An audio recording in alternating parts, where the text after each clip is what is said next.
राम राम जी, मेरे चैनल पे आपका स्वागत है। आज की वीडियो में हम सीखेंगे लाइनिंग वाली पैंट की कटिंग करना बिल्कुल आसान से मेथड में। तो ज़्यादा समय ना लेते हुए चलिए करते हैं वीडियो स्टार्ट।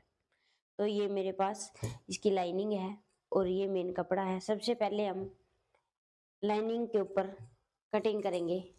तो इस तरह से मैं लाइनिंग को 2 लेयर में बिछा लेती हूँ फ्रंट पार्ट के लिए। तो ये मैंने लाइनिंग को 2 लेयर में बिछा लिया है। सबसे पहले हम फ्रंट पार्ट की कटिंग करेंगे। जो भी पैंट का मेजरमेंट है वो मैं आपको साथ के साथ बता दूंगी। तो पैंट की लंबाई है वो मैं रखूंगी 38.5 इंच। तो ऊपर से मैं बेल्ट लगाऊंगी इसमें। तो बेल्ट के लिए हम 1 इंच ऊपर की तरफ इंची टेप को निकाल देंगे और यहाँ पे 38.5 इंच पे अपनी लंबाई का निशान लगा लेंगे।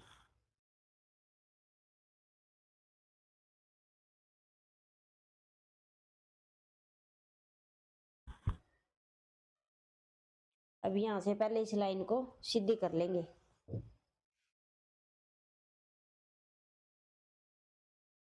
इस तरह से सीधी करने के बाद जितना हमें मोरी में फोल्ड का लेना उसका भी निशान साथ ही लगा लेंगे। तो ये मैं 3 इंच लूंगी। तो 3 इंच पे निशान लगा लिया ये इस तरह से। अब इसको भी यहाँ पे पहले सीधी कर लेंगे लाइन को।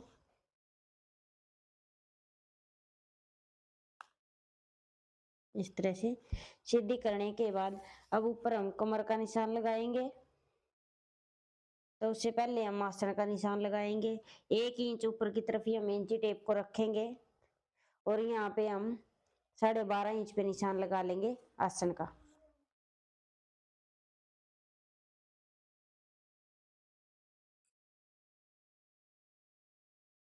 इस तरह से और इस निशान को भी सीधा कर लेंगे।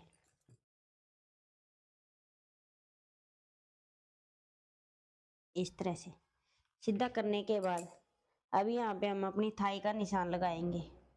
तो थाई है इसमें 26 इंच। 26 की हम आध करेंगे तो आएगा 13 इंच। तो यहाँ पे हम पहले 13 इंच पे निशान लगाएंगे एक इस तरह से और एक निशान लगाएंगे हम 2.5 इंच पीछे करते हुए इस तरह से। अब जितना भी ये आया है इसको यहाँ पे हम मापेंगे। 10.5 इंच आया है तो ऊपर की तरफ भी हम 10.5 इंच पे निशान लगा लेंगे इस तरह से। अब इन दोनों निशानों को यहाँ पे मिला लेंगे ऐसे। ऐसे मिलाने के बाद इसको मापेंगे। ये आया है 2.5 इंच तो इसको भी यहाँ पे 2.5 इंच पे निशान लगाएंगे इस पे इस तरह से। और यहाँ से हम क्रोच की शेप दे देंगे ऐसे। यहाँ पे राउंड में शेप नहीं देनी है। अब यहाँ से हम थाई का सेंटर करेंगे इस तरह से।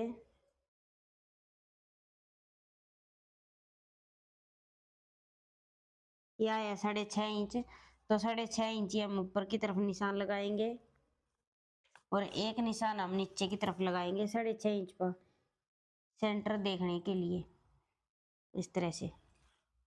अभी इस निशान को हम यहाँ पे इस तरह से सीधा कर लेंगे और यहाँ पे 1 इंच ऊपर निकालते हुए ही निशान लगाएंगे प्लेट का इस तरह से। यहाँ पे मैंने प्लेट डालनी है। अब नीचे मोरी का निशान लगाएंगे। तो मोरी इसमें मैं रखूंगी 7 इंच। तो सेंटर लाइन से 3.5 इंच इस तरफ निशान लगा लूंगी और 7 इंच पे इस तरफ निशान लगा दूंगी। अब इस लाइन को हम यहाँ पे 1 से आधा इंच तिरछा मिलाएंगे इस तरह से और इस लाइन को हम सीधी रखेंगे इस तरह से। अब ये लाइन लगाने के बाद यहाँ पे हम जो मोरी वाली लाइन है इसको क्रॉच लाइन से इस तरह से मिला देंगे।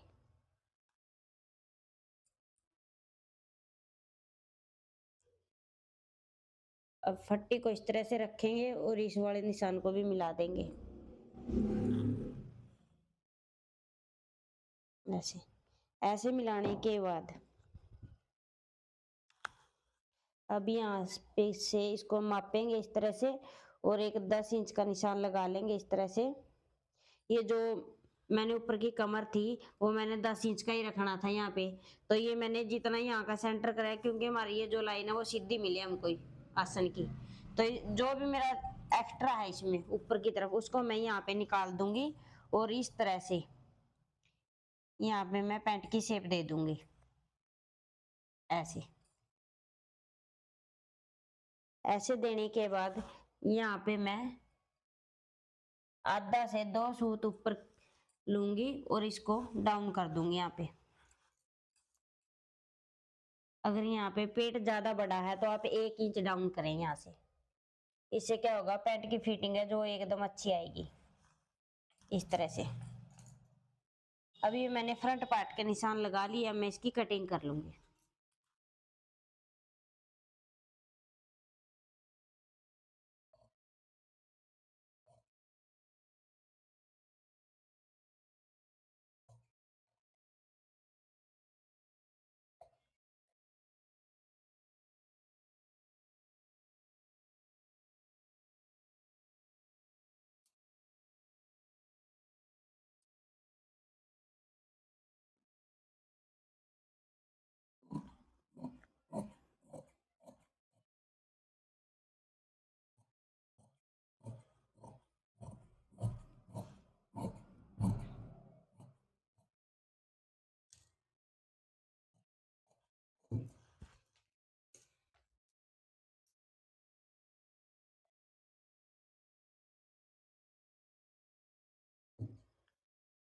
ये मैंने फ्रंट पार्ट की कटिंग कर ली है। अब बैक के लिए भी मैं सेम ऐसे ही लाइनिंग को बिछाऊंगी और इस तरफ से मैं बैक पार्ट के साथ कटिंग कर लूंगी।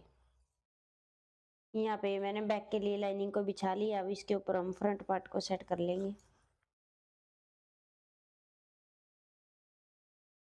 जो ये मेरी तरफ है इस तरफ से मैं बिल्कुल किनारे को मिला के सेट करूंगी। अगर आपने पहले ही दोनों तरफ से कटिंग कर दिया, जैसे कि इस तरफ से भी और इस तरफ से भी, फिर यहाँ पे जितना भी ये गैप है ना उतना ही गैप से आपको पैंट सेट करनी पड़ेगी। तो इस तरह से ये मैंने सेट कर ली है। अब इसमें हमने जो एक्स्ट्रा मार्जिन लेना है वो देखिए, यहाँ पे मैं आगे की तरफ इसमें 2.25 इंच बढ़ाऊंगी इस तरह से और नीचे मोरी पे बढ़ा लेंगे। यहाँ पे मैं 2 इंच बढ़ाऊंगी। अब यहाँ से इसको इस तरह से सीधी मिला देंगे लाइन को। यहाँ पे जो ये मोरी वाला निशान है इसको क्रोच एरिया से इस तरह से मिला देंगे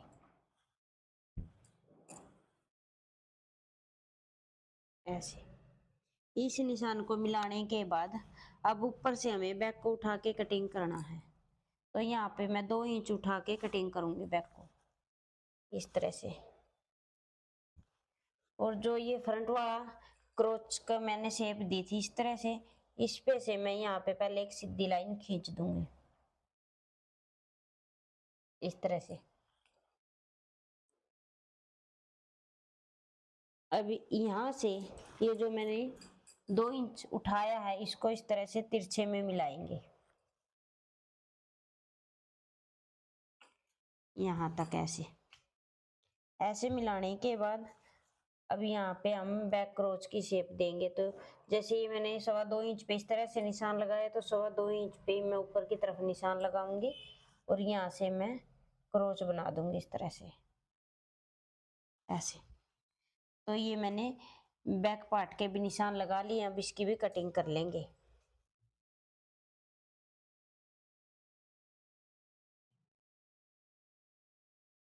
ये मैंने बिल्कुल आराम से और बारीकी से आपको बताया है।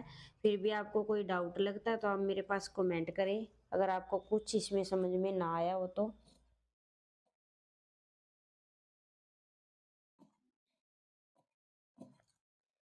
वैसे पैंट ये ऐसे ही कटिंग करनी है, साइज अपना अलग अलग होता है। आप अपने साइज के हिसाब से कटिंग कर लें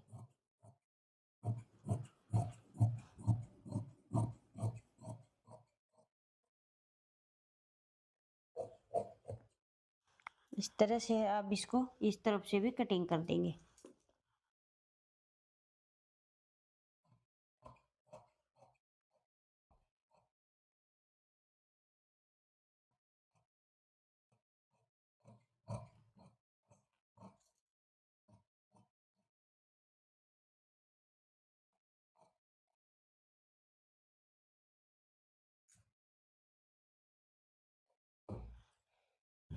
इस तरह से ये मैंने लाइनिंग पे पैंट की कटिंग कर ली है ऐसे। और यहाँ पे मोरी पे हम कट लगा लेंगे ताकि तब हम मोरी को फोल्ड करें। यहाँ पे पता रहेगा कि इतनी इतनी हमें मोरी फोल्ड करनी है इस तरह से। अब मैं मेन कपड़े को बिछा लेती हूँ ऐसे ही जैसे मैंने लाइनिंग को बिछाया था। यहाँ पे मैंने मेन कपड़े को बिछा लिया है 2 लेयर में ही। अब इसके ऊपर हम लाइनिंग को सेट करेंगे। तो ये मैंने लाइनिंग का फ्रंट पार्ट लिया है। अब इसको हम इस तरह से ही सेट करेंगे जैसी हमारे शेप में कटिंग किया मैंने इस तरह से। अब इसके भी बिल्कुल पास से ही कटिंग कर लेंगे हम।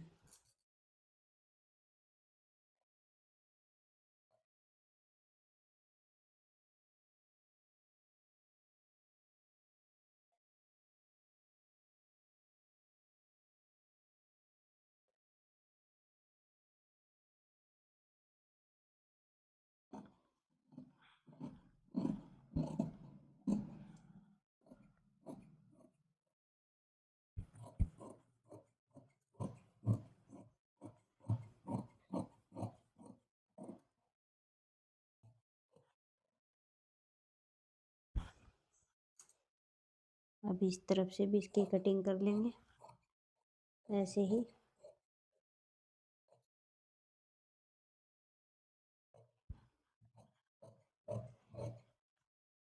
अगर आप पैंट की कटिंग इस तरह से करोगे तो आपकी पैंट में कोई भी किसी तरह की प्रॉब्लम नहीं आएगी। जैसे कि आजकल बहुत ही ज़्यादा प्रॉब्लम आती है, पैंट नीचे से ऊपर की तरफ उठती है, आसन में खिंचाव आना।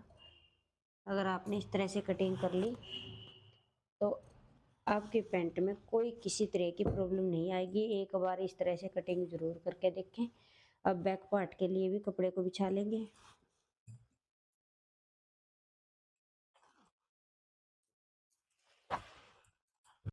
यहाँ पे मैंने बैक के लिए भी बिछा लिया कपड़े को। अब बैक पार्ट को भी इसके ऊपर ऐसे ही अच्छे से बिछा लेंगे।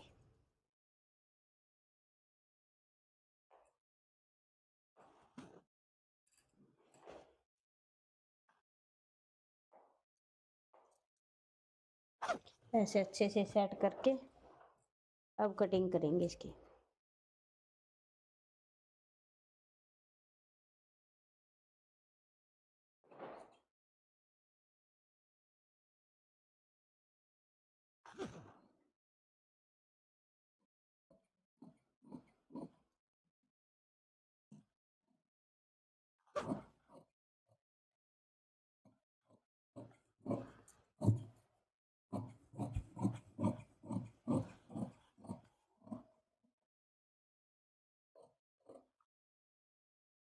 यहाँ से इस तरफ से भी ऐसे ही कटिंग कर लेंगे।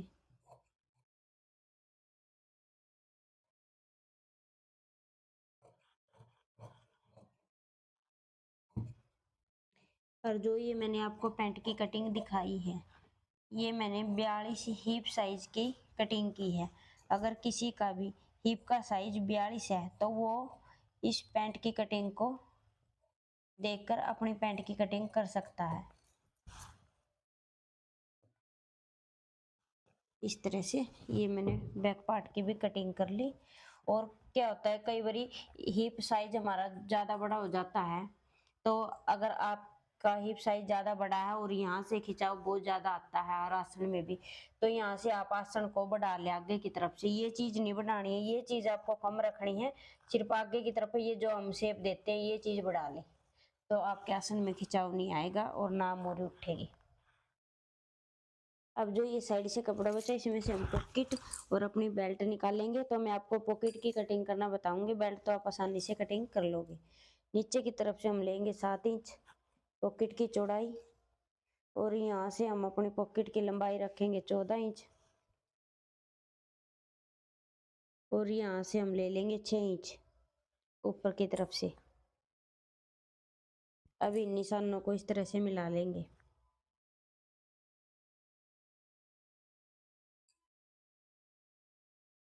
ऐसे। ऐसे मिलाने के बाद यहाँ से हम हल्की सी राउंड शेप दे देंगे इस तरह से। अब यहाँ से इसकी कटिंग कर लेंगे।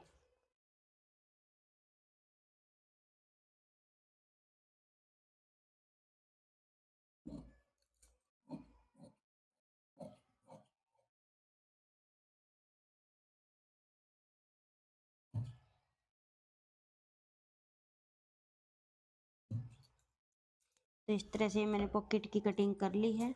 अब ऊपर की तरफ से हम 1.25 इंच छोड़ देंगे और ये 1.25 इंच छोड़ने के बाद यहाँ से हम अपने पॉकेट के निशान लगाएंगे। जितना हम हाथ डालते हैं पॉकेट में, तो ये 6 इंच का लगाऊंगी मैं। 5.5 और 6 इंच के बीच में आप लगा सकते हो बस। अभी यहाँ पे मैं जो ये मैंने 2 निशान लगाए इन पे कट लगा दूंगी इस तरह से। तो ये मैंने आपको लाइनिंग की पैंट की कटिंग दिखा दी। तो ये आज की वीडियो में मैंने आपको सिखा दिया कि अस्तर वाली पैंट की कटिंग कैसे की जाती है। बिल्कुल आसान सा मैंने मेथड आपको कटिंग करने का बताया है। अगर आपको ये मेरी वीडियो अच्छी लगे तो वीडियो को लाइक करें, शेयर करें।